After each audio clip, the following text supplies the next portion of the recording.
Broadcast is now starting. All attendees are in listen-only mode. Good afternoon. Thank you so much for joining us today for our webinar, Core Summer Meal Strategies to Overcome Transportation Barriers. My name is Emily, and I'll be managing the logistics for today's webinar. If you're having any audio issues, if you're having any connectivity issues, you can go ahead and chat a question in the question box, and I will be able to attend to those questions. If you have any questions about the content today, you can put them in the question box as well.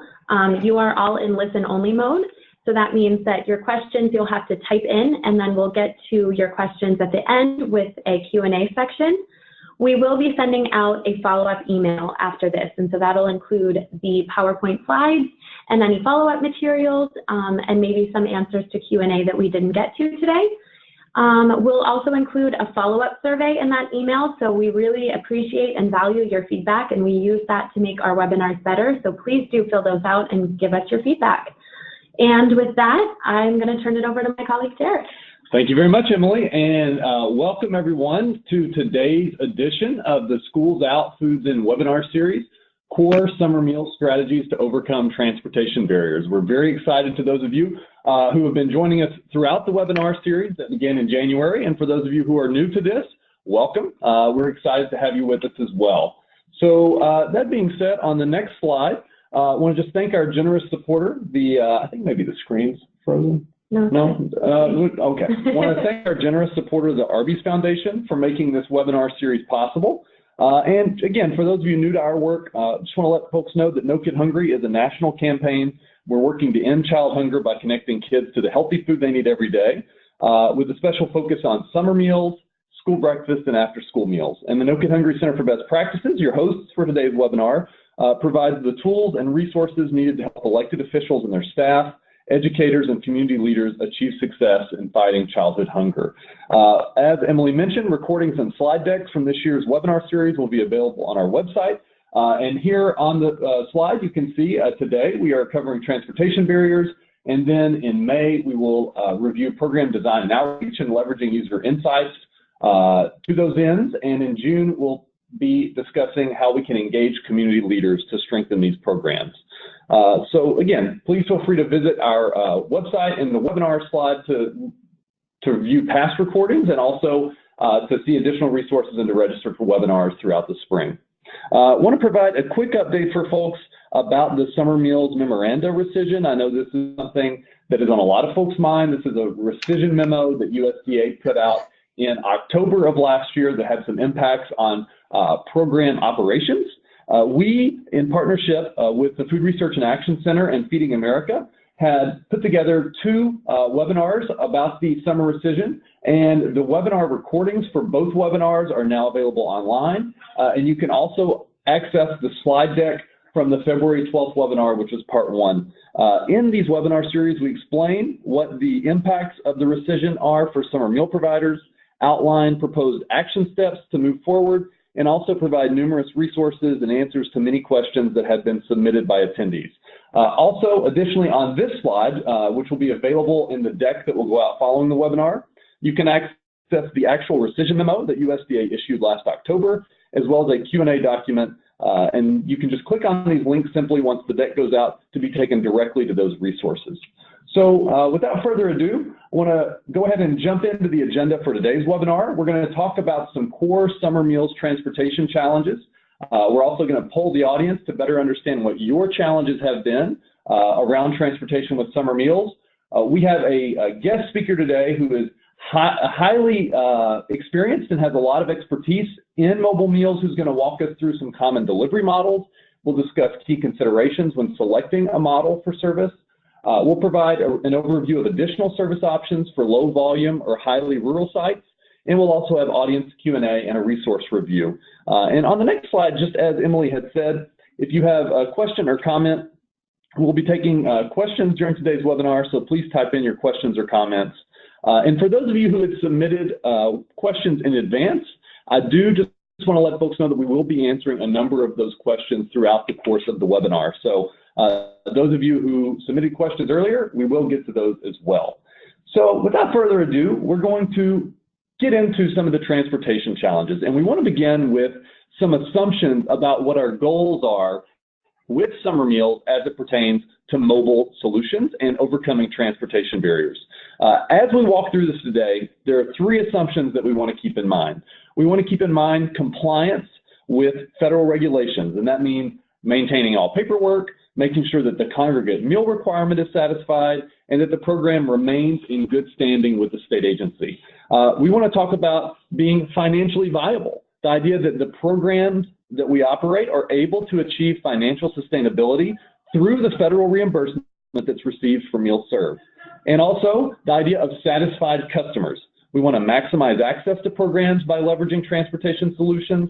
We want to maintain quality in the experience that users have and also of the meals served. We want to seek opportunities to minimize stigma. And we also want to encourage return business by folks who had a positive experience and want to continue to participate in the program over time.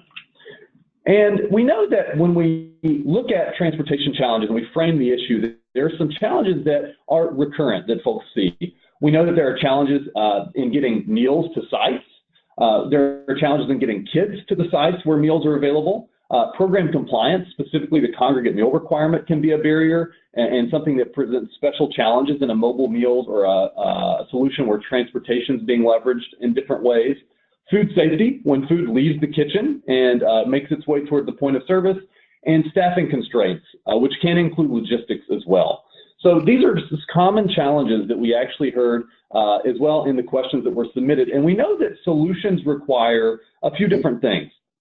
First, program experience. We know that mobile meals are most successful when sponsors have previous experience operating the program. And so I just want to level set for those of us on the line today that when we talk about leveraging some of these mobile meals models to expand access to the program, ideally this will be models that will be adapted by existing sponsors who have previous experience successfully operating these programs. We know it also requires organizational buy-in by leadership to allocate staff to key tasks, to make key investments where necessary, and that can include proper equipment to ensure reliable delivery of meals and food safety during transportation. And there are numerous benefits that accrue to sponsors that are successfully able to leverage some of these transportation solutions to overcome transportation barriers. We know that it can increase accessibility so that more children and families can access the program. It can create an expanded market for the program, the number of locations where you can deliver meals to sites, and this can increase revenue for the program. There's a potential for expanded partnerships. It can broaden the base of organizations with whom you can work effectively to deliver the program, and it can deliver on your mission, which is to provide a service to children and families to offset food insecurity in the summertime, and also to provide an added incentive for participation at activities and other enrichment programs where meals may be served. And so as we get into the meat of today's webinar, we want to go out to you as audience members and ask the question, what is the transportation challenge that you most commonly face in your summer meals program? And I know that it just launched. We have 5 options, as you see on the left of the original slide. Is your main challenge getting meals to sites? Is it getting kids to sites? Is it challenges around program compliance, namely the congregate meal requirement or getting meals to sites in time for the stated meal service? Challenges around food safety or staffing constraints, which can include logistics. So Emily, let's give folks about 8 or 10 seconds to answer these questions, and then we will present the results to folks that are on the line. So please take a moment and select the challenge that you see most commonly, and then we will use this input to move forward as we talk about some of the different models today. So we'll give folks about 3 more seconds, and then we'll close the poll. All right, and it looks like we have far and away the most common response, 61%, is challenges getting kids to sites. 13% of respondents said, 15% of respondents said the challenge is getting meals to sites, 7% said program compliance, 7% said food safety, and 9% said staffing constraints or logistics. So getting kids to sites is a challenge. And one of the things that we'll be talking about today is how you can perhaps make it easier and more convenient for kids to access sites by enlarging the range of possible locations where actually sites can exist and where they can be in operation to serve families. And so I'll soon be introducing our featured panelists today, but first I wanted to share a few final thoughts that we came together with in discussing this, and really, planning and operating mobile meals. And I'm channeling Sean Mason, who's our panelist today, but we have to think about it as a math problem. Solid distribution models can help us maximize reimbursement to ensure that our expenses don't exceed revenue. This is a program, in many ways, it's about relationships with children, with parents, with the administering agency, the community. And so as a sponsor, the more connections you have, the better your program will be, and the more opportunities you'll have to innovate around transportation.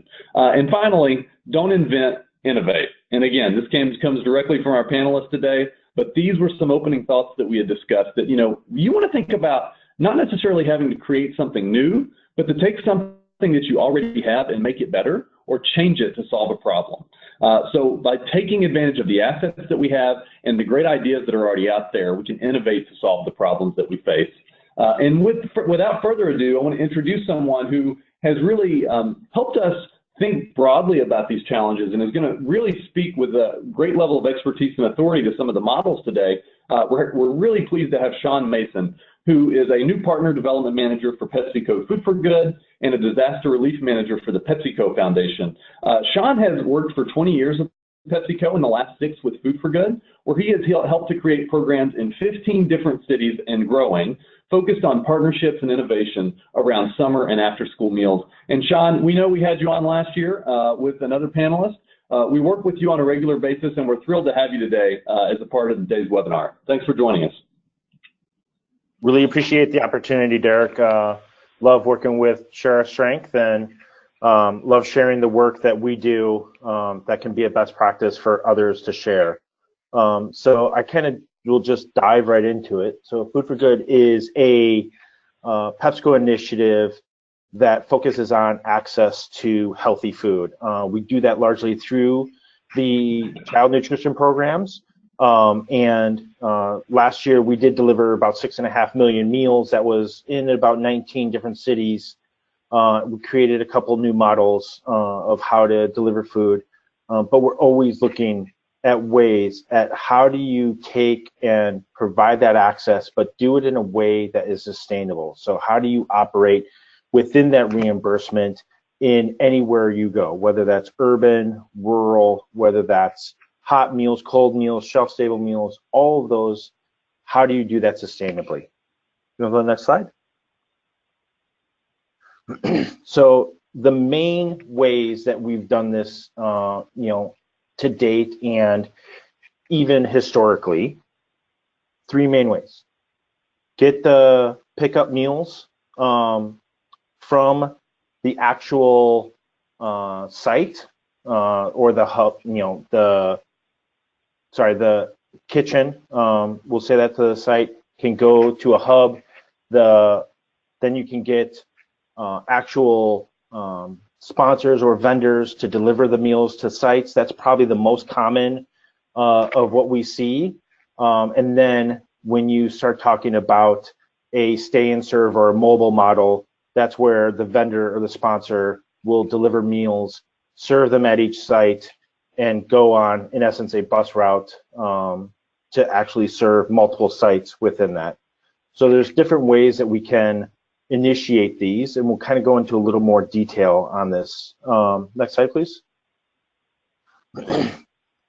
So when you go into the first one, so think about how you can create a system that wherever you're going, you can come pick up meals and then how they deliver out. So multiple sites can decide to go get food from a central kitchen, and that makes it very easy for the kitchen to give you the lowest price, give you different options, give you some equipment to be able to handle the delivery yourself. So that's a way that we think that from a vendor perspective, that works very well for a lot of vendors. So taking a sponsor taking the transportation of that meal on themselves could offer up more in the lines of food and service that the vendor can give to you. Okay, next one. So the hub and spoke is a really great model if you're looking to create access from a central kitchen out to different hubs to where then you can operate sites or sites can come pick up. So as you see in option A, you can actually have meals go out of the central kitchen to a hub where routes can actually take and exist, or you can actually have smaller trucks do deliveries, or again, have sites come over and pick up the meals. And then option B, again, going to a hub where you can actually assemble the meals. So you can put all the components there, and that creates, again, other options for you to reduce cost and to get different meal options for your specific sites. Next one. So for all the people that are multitasking on the webinar right now, this is probably the one you do want to pay most attention to. It's the drop and go, because this is probably the one that everyone is looking at right now. In this scenario, to make this successful and sustainable, you need to make sure that you plan out the number of meals that you will have on each route to make sure that you're going to operate underneath the reimbursement. If you are vended and the vendor is taking a part of this, then work really diligently with them to make sure that you're giving the best delivery windows of when they can deliver and help them to be efficient, and that will keep your costs low. So really working to establish this routing system is going to be key to really understanding how successful and sustainable your program will be. And again, in a drop and go scenario, if you have coolers or Cambros or other temperature control solutions that can be dropped at the site, that's going to make for an easier distribution because you'll have a truck that can be many different shapes and sizes. So it will be very flexible in how you do things. Next slide. So for everyone that's wondering, how do I just take one truck out and serve as many kids as I can wherever they happen to be during the day? That's where you come to the stay and serve or the mobile model that most people refer to it. This is key of being able, if you're going to plan a mobile model, understanding how the reimbursement is going to fund everything on days where you're going to have fluctuations. So when it rains, you're not going to have very many people attend. But when it's nice out and a lot of kids are there, you're going to have many people out. This is the most complicated program to run because you have to have so much attention to it. You do have extra people that are usually on the truck. And I've seen this operated in many different ways where it's been a vendor to run the mobile program with a sponsor's clerk or counter in the truck. I've seen it where the sponsor runs it with a single person in the truck. So there's many different ways that you can do this. And again, the meal temperature devices, whether coolers, again, Cambros, those are going to be critical of knowing how many you can fit on the truck to how many meals that you can do. So if you want a guess of how many meals it would take to have a mobile meal work sustainably, it can be anywhere between, if you're going to operate for an 8-hour day, it's probably going to be anywhere between 300 and 400 meals. If you're operating in a shorter time, obviously you don't need that many meals to come off the truck. But the one model that a lot of people really look at is a stay and serve can have meals that are dropped off in the morning to a traditional drop and go site, and then in the afternoon operate as a stay and serve model. So there's other opportunities to mix and match these different models in order to solve unique challenges in your geographies. Next slide. So Derek, you want to talk a little bit about this as well? Sure, this is great. Thank you so much, Sean. And again, for folks out there, I know we've covered a lot of information. We're going to regroup here briefly, but also as you are considering the opportunities and potentially the challenges associated with each model, some of the things where this may unlock opportunities for your program or areas where you may have questions, please go ahead and chat those in. And again, we have some audience questions that were previously submitted that we'll get to in just a moment. I just want to highlight for folks that, you know, all four of these models are models that you can deliver in partnership with a meals vendor, if that is the most, if you decide that that is the most streamlined and efficient delivery mechanism to have meals produced and pushed out to sites. Also sponsors that are self-prep, these are all models that you can also consider. And so as you think about meals coming from a central kitchen facility or a distribution center, this can be equally considered whether you're working with a vendor or if you're preparing meals in a central kitchen as a self-prep sponsor. As we look at key considerations for these, some of the things you want to think about is, you know, there are specific responsibilities, roles and responsibilities that are broken out as we start getting into the transportation piece that the sponsor needs to be responsible for, either directly or indirectly with regard to a vendor, and things that site staff are responsible for. And so when we think about some of the logistics, site pickup, you actually have staff from sites coming to the central kitchen or the hub to pick up meals. A hub and a spoke, you may have some combination of where meals that are being held at a central facility are actually delivered out by the sponsor or picked up by site staff. Drop and go and stay and serve, that's where the sponsor is managing delivery to sites.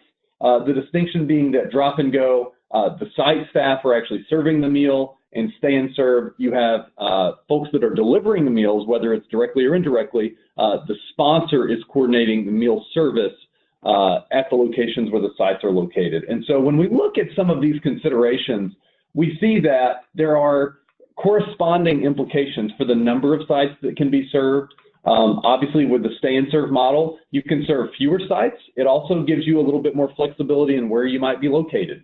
You can locate in a public facility, you can locate in a park, whereas a site pickup, you know, you can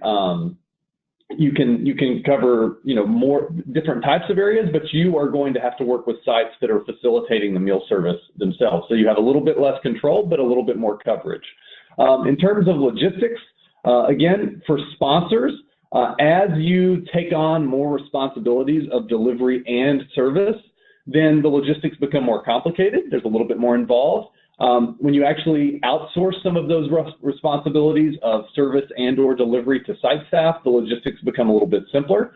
And when we think about coverage area as well, more generally speaking, the more responsibility that the sponsoring staff are taking on, the coverage area becomes a little bit more limited because of the time involved.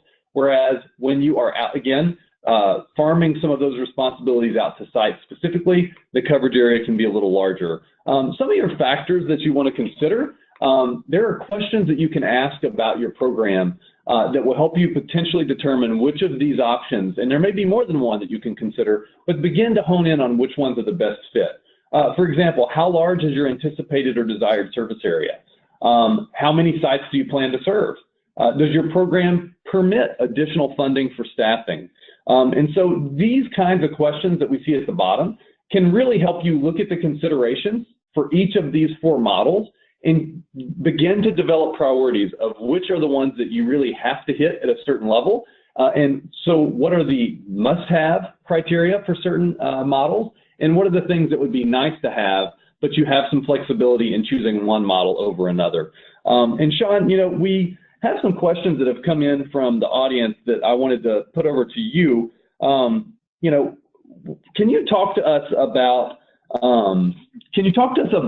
some of the implications for some of this? Like, I know, thinking about key questions to consider, someone was talking about they only had a microwave to reheat meals, and we know that folks may have limited facilities at the locations where meals are served. What do you recommend in cases where folks really have pretty significant infrastructure constraints at sites? How does that play into this calculation of which model you might want to adopt? Yeah, I think anytime you look at sites, you need to understand your storage capability of meals, whether it's just the milk that you're trying to refrigerate, or a cold meal, or just the items that need to be cold in part of the meal. But when you start getting into hot meals, if it's going to be delivered hot, you need to understand that if you need to have a warmer or something that plugs in and keeps the food hot, or something that can, like a Cambro, that can maintain temperature for a long period of time. So there's different ways to do that. If you're going to be heating any meals at the site, I would suggest you consult your local health department regulations to make sure that is within your geography's health code. So everywhere is a little bit different, but when you start looking at sites specifically, if you're constrained with your infrastructure, look more to a vendor or people that are, maybe a community partner that could provide either equipment and or expertise in handling and storing that food. That's great, Sean. And we got another question that really goes in well with one that we received before the webinar. We had a question about scheduling and the difficulty of getting sites to sites on time for meals due to traffic. And then I pulled in a question in addition to that about the minimum on-site time requirements for stay and serve models. So in terms of, can you kind of talk to the challenges that your team faces in terms of managing traffic and making sure that you get to those sites at the stated times, because we know that we have to abide by the stated meal times per the sponsor agreements that are in place with the state agency, and then just more generally scheduling in terms of the time frames that you're working with when you're trying to hit a maximum number of sites, but you also want to make sure that the program's in full compliance.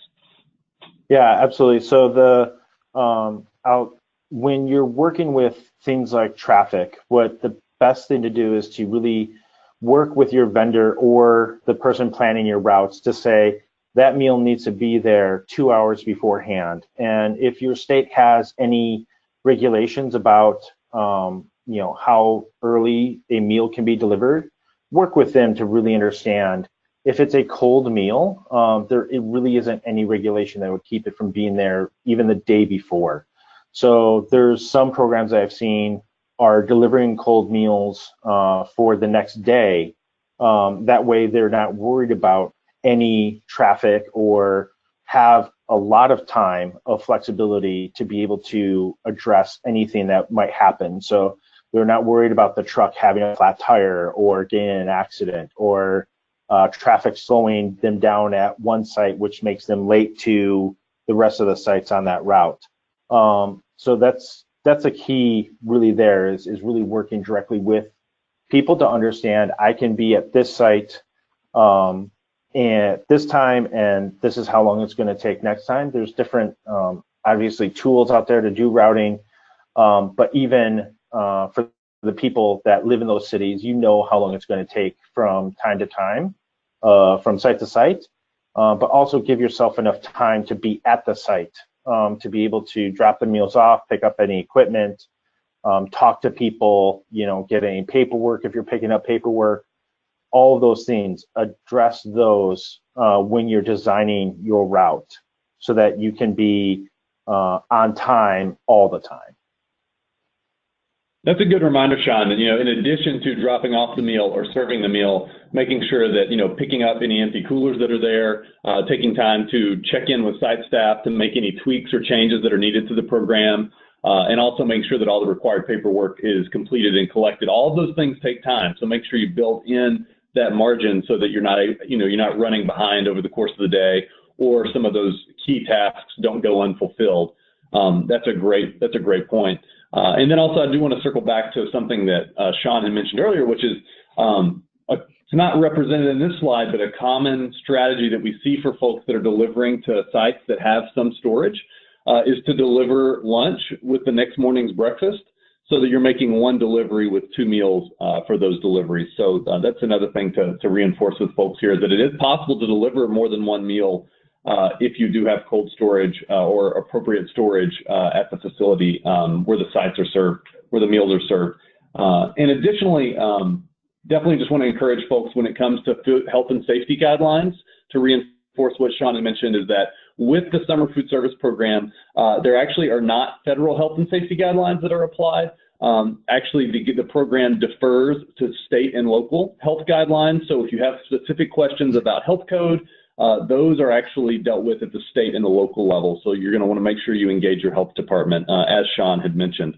Sean, we got a question earlier about increasing return on investment or program revenue to offset anticipated labor costs for drivers. So if we have someone here who is really wanting to ensure that they are going to be able to cover their costs for additional labor for drivers, and they want to make sure that they're generating the maximum amount of revenue to have a sustainable program, what considerations would you give to someone who's weighing the different models that we're looking at here on the slide?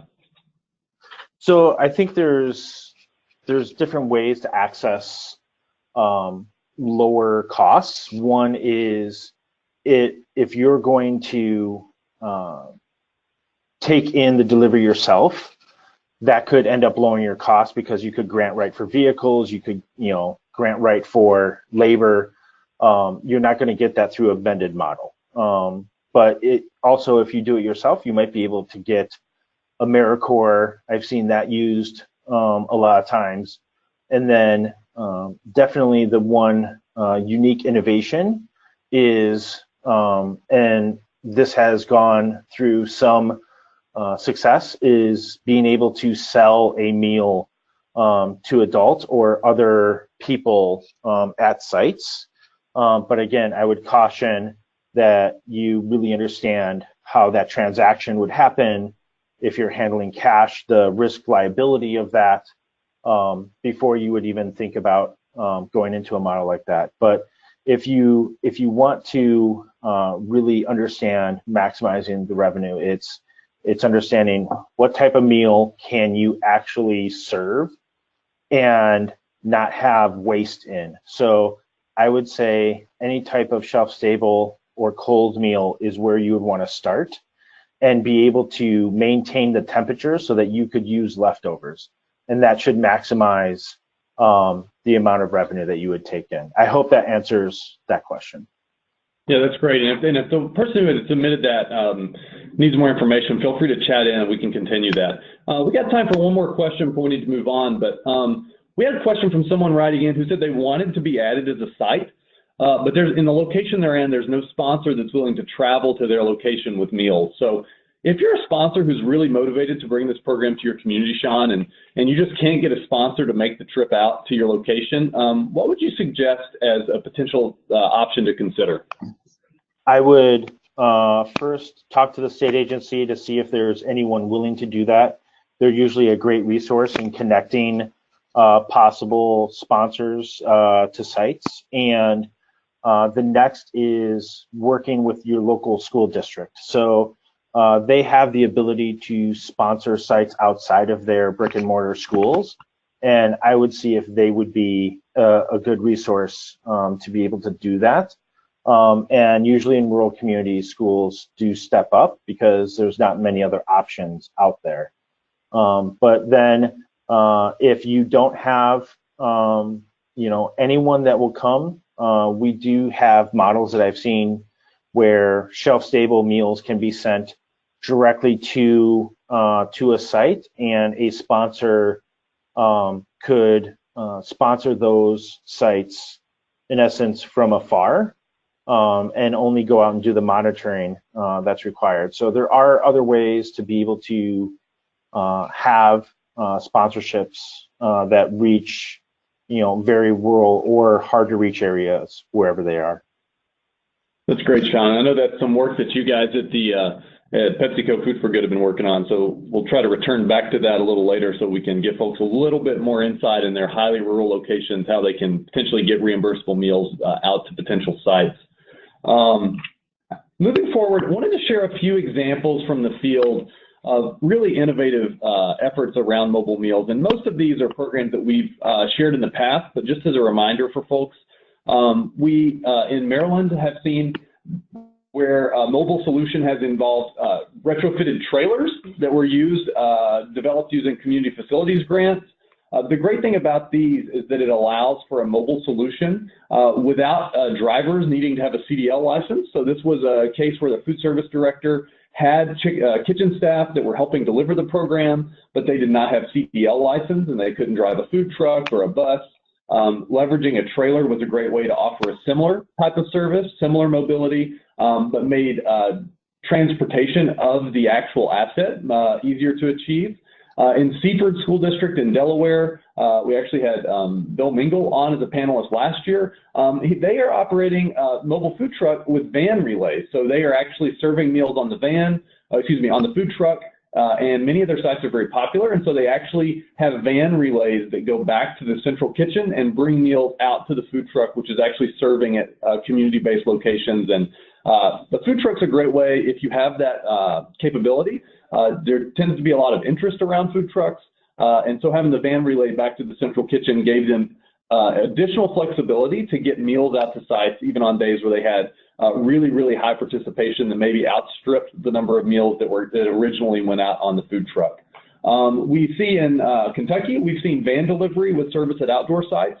The great thing about this is that the vans were assets that were able to be used year-round, not only in the summertime, and they actually served directly within communities at picnic tables and at housing communities where kids were already gathered, and provided a really comfortable dining environment. They were able to take toys with them, and the vans actually were able to be used. They were able to leverage existing assets, but also to use those assets year-round and not only during the summertime. And a really interesting as well program is a program out in California that involves partnership with the program sponsor and Humboldt Transit Authority and UPS, where the sponsoring staff helped to load coolers onto buses at different stops and also at the UPS office. The meals were then delivered out to the faraway community sites where volunteers unloaded the coolers and took them to sites. Sponsoring staff drivers would go around and pick up the empty coolers for the program at the end of each week, and then volunteers could also drop the rest off as their schedules allowed. But using the transit authority and the UPS vehicles, the staff and the volunteers would drive almost 500 miles per day delivering meals to distribution sites, which of course, when we think about that in the context of an individual program and limited staff, would not have been practicable for an individual sponsor. But by working with the local transit authority, with the shared logistics partnerships with UPS, was able to unlock a level of service that was not previously in place. And Sean, I want to go over to you because these are some questions that we got from folks about the different models that are here. First off, I'd love to get any reaction you have to these programs, but then also put over a couple questions to you about, some concerns folks may have, maybe especially in suburban and urban areas of, helping children get across busy streets or navigating site location to make sure that it's safe for kids to access locations. Yeah, would love to hear your reaction to these programs and then some of the things that you're seeing in places where there maybe are security concerns with regard to traffic. Yeah, I love seeing all the different models that are out there and how people are using different resources to get meals to sites. And I think this is a great opportunity that just shows, creativity, is what you need to actually deliver out meals. But I also think that when you look at all these sites, it took somebody to actually put in the time and effort to actually design, procure and implement the program with different partners. So anytime that you see these different things, you're looking at, key partnerships in those areas that come to bring out meals to kids. And so I think when you start looking at, sites specifically when it comes to having meals being delivered, the one thing that I've always stood tall on was the absolute necessity for site advocates. And when I say a site advocate, I mean the grandmother that is going to come out and be the trusted voice of that neighborhood, and is going to help make sure that kids get to sites, and that there could be somebody that might be able to use their car to take kids across a busy street to access a meal site, or maybe be a traffic impromptu traffic guard, if you will. But there's different ways. So when you look at a site, we have to look at them as, you know, a resource as well. There's going to be people from the community that are going to want to come out and make sure not only that maybe their kids, but all the other neighborhood kids get a meal. So I would definitely work as hard as you can to integrate the neighborhood into the meal.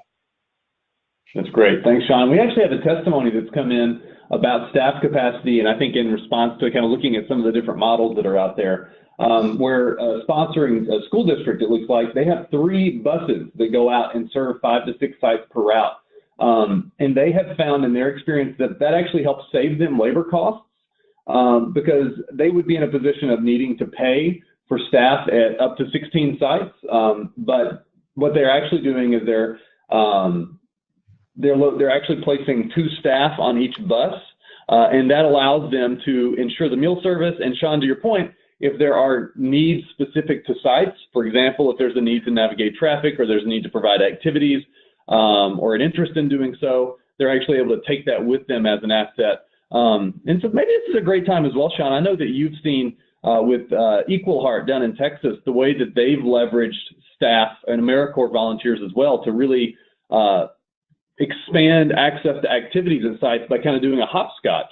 Can you talk about that a little bit?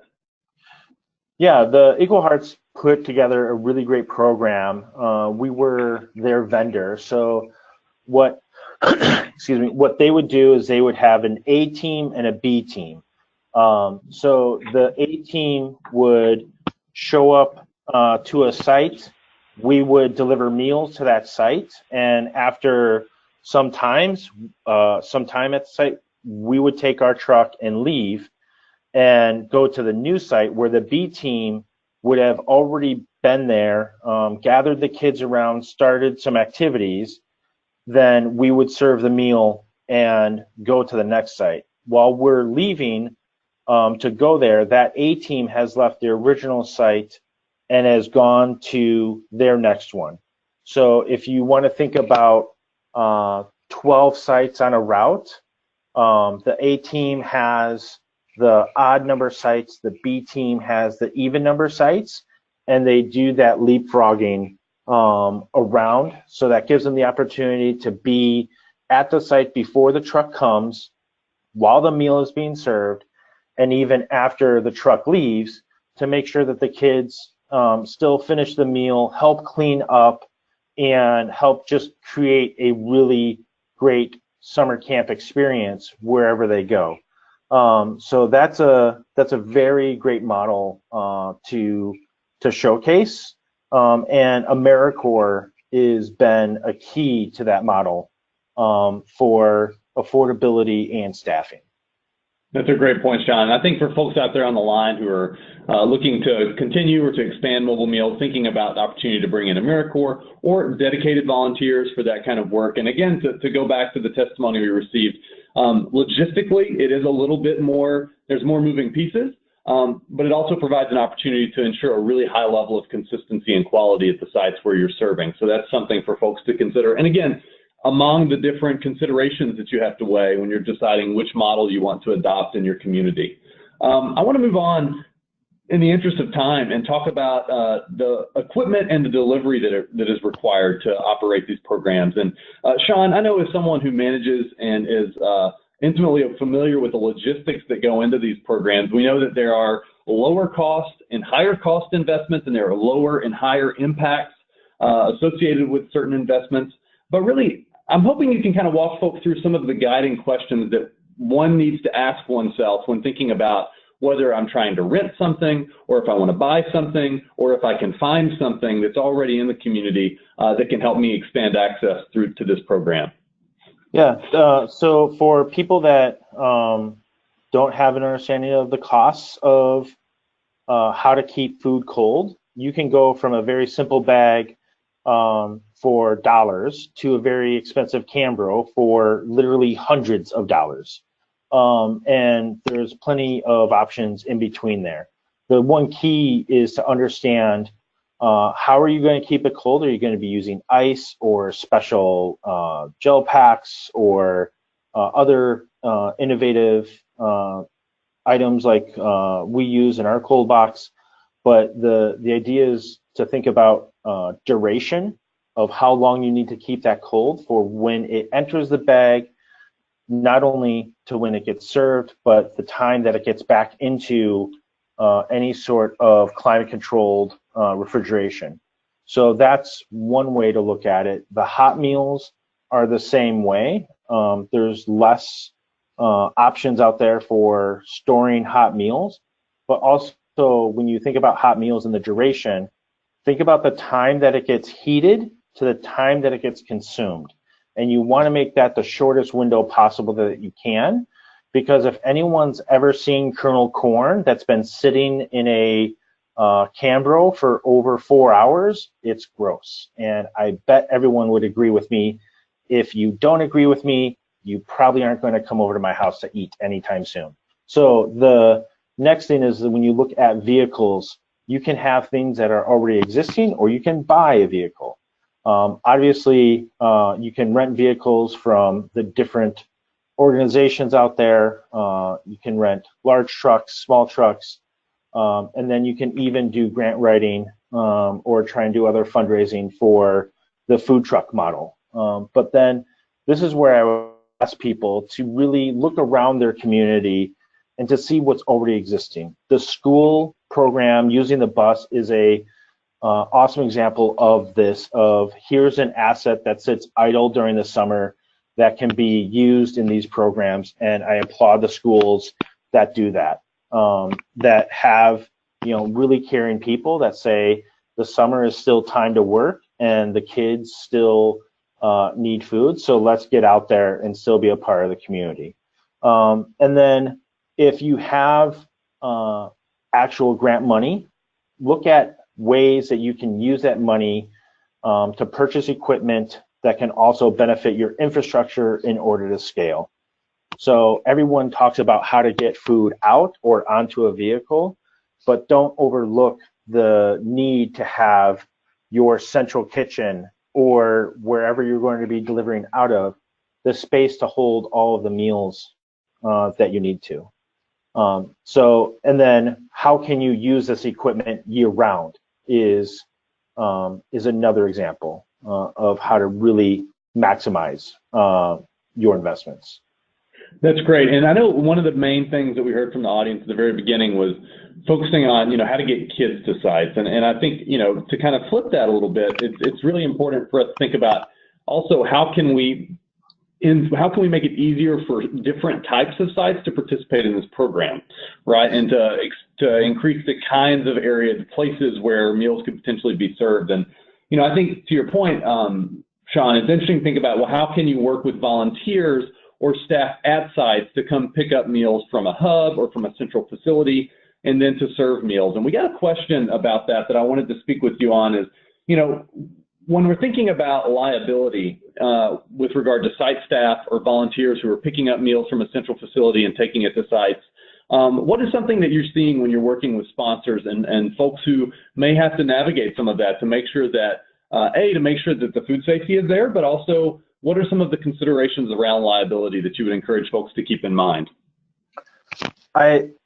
Training. So most people understand you've either had to be ServSafe or go through a food handler's class. There's just a few items there that are really important to train everyone on. But things like when you put a cooler at a site, don't leave it in the sun, put it in the shade. Small things like that are really good information that needs to be passed along to volunteers and other folks. And then also having thermometers that can stay with any equipment that leaves the central kitchen. So even if it's a dial thermometer that stays in a cooler, then people know and understand. They can look at that and understand that it is under 41 degrees. And then any meals that are not used, then they put those into other refrigeration if it gets anywhere close to 40. So those are the type of things of, if you have volunteers, don't assume they know, but take them through at least a few highlighted points to be able to make sure that they are handling the food the right way. So if it's a bulk meal that they're going to serve, make sure there's plastic gloves, things like that, so they know and understand, just from a training aspect, what's expected of them. That's great. And Sean, this may go without saying, but I think it's helpful to also mention that when you do engage in that training, or those certifications are in place, to make sure that that's documented from a sponsor perspective, so you can call upon that should the need arise down the line.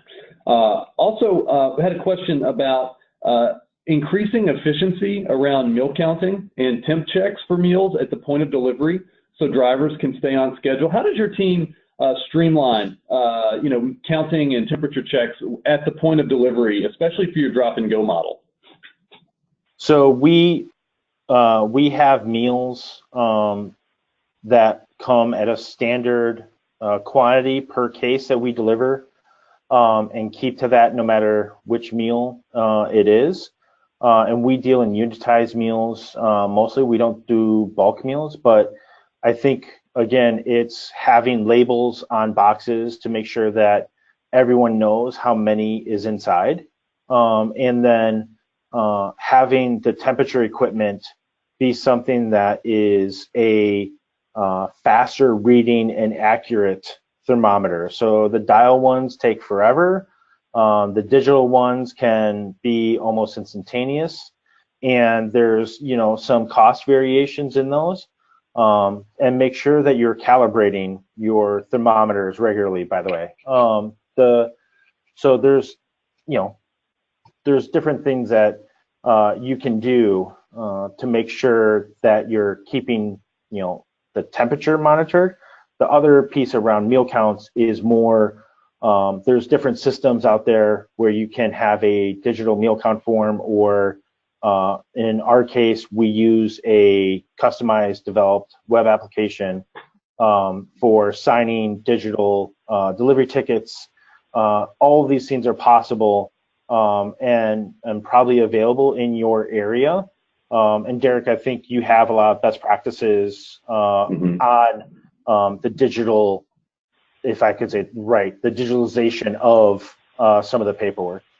Yeah, and some of these solutions that are out there also are available dependent on state and the state systems that will accommodate those. So I think if you're interested in migrating from, especially in some cases, you're interested in migrating from an electronic or from a paper to an electronic-based claiming system, it's helpful to touch base with your state agency in advance. They may already have some recommendations for you, but then also at bestpractices@strength.org, we're happy to follow up with folks who may have questions as well.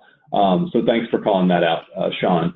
I want to move on here to a couple of considerations that are really just things to keep in mind as you plan a mobile meals program, or as you plan to move meals out of the kitchen or out of the school and into the community. The first one is around site selection, and really just encouraging folks to think about different data layers that can be used to assess community need. The first one is area eligibility. So can you operate an open drop-in summer meal site? You can determine this using the USDA capacity builder with the census tract information, or with school meals enrollment data, free and reduced participation numbers at school districts and schools themselves. Existing summer meal sites, using the USDA capacity builder, which is linked here, you can see where sites have operated in the past. Looking at opportunities for partnership by looking at where there are libraries, faith communities, farmers markets, YMCAs, things like that. You can click and see, well, did some of those sites where there might be kids gathering on a daily basis or throughout the week in the summertime, are they already being served by summer meal sites, or may there be a chance to extend service to some of those communities? And then the number of children in a given geography. If you click on the census blocks or the census block groups at the USDA capacity builder, it actually gives you an estimation of the number of children and eligible children in those areas, which can give you a sense of what your target area looks like and how many kids you could potentially be serving. One thing we want to emphasize is that data is a starting point for these conversations. It is not the end point. And so you leverage data to inform decision making that you make in conversation with partners. And additionally, we know that a challenge is around the congregate meal requirement for folks, and want to encourage folks to take steps to make staying on site the easiest choice for children and families. So arranging for tables and chairs or picnic tables at the site, outdoor locations having access to shade, indoor locations having air conditioning, arranging for there to be organized activities, whether you as a sponsor are providing the activities or you're co-locating your sites with existing activities. And something as well we encourage folks is to think if there are opportunities to provide adult meals for purchase. This is a way to make it not just about a meal for the child, but an opportunity for the entire family to eat together in a setting that is conducive to learning and physical activity and socialization. And some ways you can think about this is, are there opportunities to leverage resources and volunteers from local business or community organizations to bring some of these resources to bear? Is it possible to have activities like a fun bucket of activities on site that kids can play with when they get there? And also thinking about, is there an opportunity to engage teens in the community to deliver some of these programs? We know that a lot of high schools have volunteer service hours that kids need to complete in their programs. So this is a great opportunity to engage your school district proactively to see if this is a resource that you can tap into as well. And a question we also got was about the congregate meal requirement on hot days. And I just want to remind folks that in the past, USDA has had a demonstration project for non-congregate feeding for summer meal sites that are outdoors that experience excessive heat. We have not heard whether that demonstration will continue in 2019. So given what we know, I would just encourage folks that are interested in that sort of thing to indicate their interest to the state agency that administers this program and to stay in touch with the state agency for additional information that may become available. And so I want to also just briefly talk about a few additional partnerships in highly rural areas or low volume. We've heard about the shared logistics partnerships and demand response, where highly rural public transportation agencies may allow for children and families to call for pickup. And it's helpful to provide information about summer sites to those transportation entities if you'd like them to be engaged as a partner. And Sean, I'm hoping you can talk just a little bit more. We only have a few minutes here, but can you give a quick overview of some of the meal delivery options that you were talking about earlier and some of the other maybe less common but viable options for folks that are trying to serve in highly rural communities? Yeah, so I mean, there's options of if you created, say, some refrigeration at a site. We've done this in Arkansas, where from Little Rock we'll go around the state in different areas, and we can drop off a week worth of meals to some smaller sites. So where one day might not make financial sense, maybe 5 or 7 days does. So the menu curtails to having fresh items throughout the meal, and then more shelf-stable entrees towards the end of the week. So it's just planning that needs to happen there. If you're very rural and there are no other options, then I developed a shelf-stable meal delivery system where you can go online and order a meal, much like if you were ordering it from Amazon, and it can deliver a 2-case minimum order of 60 meals to any location in the country, and that could be leveraged as a starting point. So we want to make sure that people understand that we prefer kids have access to fresh or hot meals. But if there really are no other options, and this is the way to get a site started with something, then we can actually deliver meals with milk directly to that site. And then a sponsor from a nearby city or the adjoining state can actually be able to monitor that site. They go in, or they have other staff that's trained in that area to monitor that site.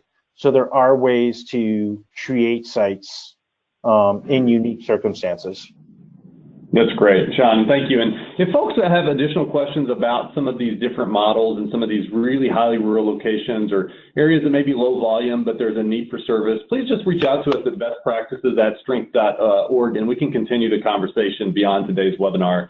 I just want to give folks a flag that really today's webinar is little more than a preview of the wealth of resources that we have available through our updated Mobile Meals Toolkit, which provides an overview and needs assessment for mobile meals within communities, guidance on planning and implementation of a mobile program, and it also includes our summer meals calculator, which is not limited to mobile meals, but includes fields where you can actually factor in costs around transportation to deliver a mobile program as well. So these are all resources that have been updated. They're more user-friendly and easier to access and to share. And I just want to recognize the work of Community Wealth Partners, a Share Our Strength organization, Marla Kaplan, Director of Wellness Nutrition and Wellness Initiatives at the Montgomery County School District, and also Sean Mason, our eminent panelist today from PepsiCo Food for Good, who all provided input on that toolkit. And I want to thank you, each of you, for your contributions to that.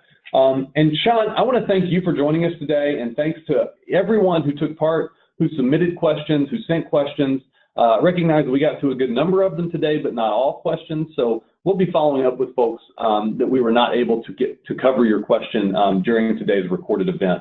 I want to remind everybody you will receive a recording of today's webinar, and hope you'll join us next month as we leverage user insights to enhance program design and outreach. And that'll be Thursday, May 23rd at 2 p.m. Eastern. We'll send around a link to register for that webinar with the follow-up from today's event. So Sean, thank you so much for joining us today. Thank you, Derek. Yeah, it's always a pleasure. Everyone who joined us, thanks so much. You'll be hearing more from us with follow-up of a recording and a link to the updated toolkit, and we hope you'll join us again in May. Thank you, Emily, for managing the logistics for today's event, and want to wish everyone a great afternoon.